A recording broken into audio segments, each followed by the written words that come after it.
আজকে টুনা মাছ রান্না করব। ভিডিওটা প্রথম থেকে শেষ পর্যন্ত সবাই দেখবেন। বেগুন আলু দিয়ে রান্না করব। আমি বেগুনটা বড় করে কেটে নিয়েছি, আলুটাও। আজকে আমি এই টুনা মাছটা কাঁচা রান্না করব। সবসময় বাইরে রান্না করি, কিন্তু এই মাছটা কখনো রান্না করি নাই, আজকেই প্রথম, তাই কাঁচাই রান্না করব। আমি আদা রসুন বাটা দিয়ে দিলাম। মশলা কষানোর জন্য দিয়ে দিলাম হলুদ।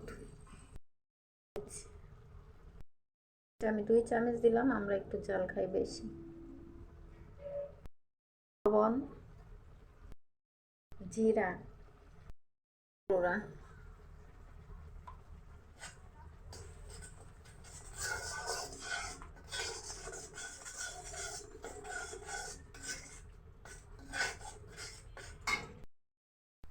এই মশলার মধ্যে আমি দিয়ে দেব কাঁচা মাছগুলা কষায়াম।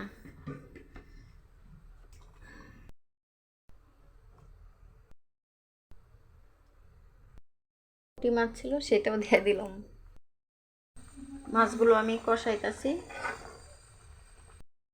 মাছটা এখন কষানো হয়ে গেছে, মাছটা এখন আমি তুলে নিব মশলা থেকে।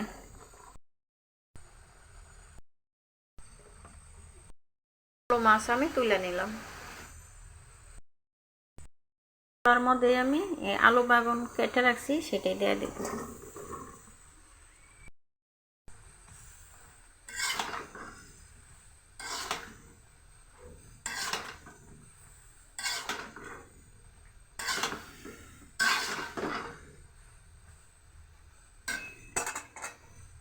এখন আমি কষানোর জন্য ডাইকা দিব।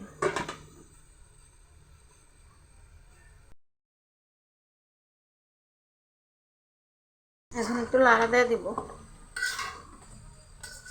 দেখেন কালারটা অনেক ভালোই আসছে, সুন্দর একটা কালার।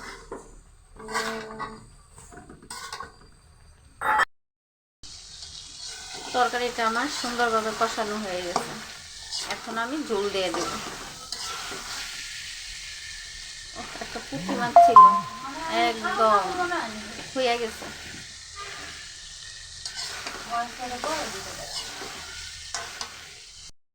এখন আমি ঝোল দিয়ে দিব।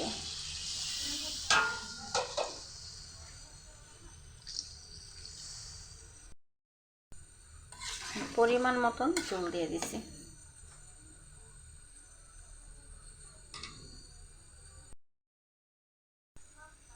এখন আমি ঢাকনা দিয়ে দেব। তরকারি বলক আইসা পড়ছে, এখন আমি সবগুলো মাছ দিয়ে দিব একটা করে।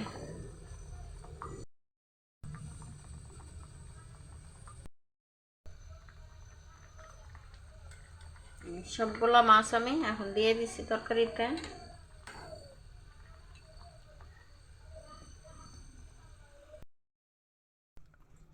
আমার মাছের তরকারিটা হয়ে গেছে, এখন নামায় নিছি।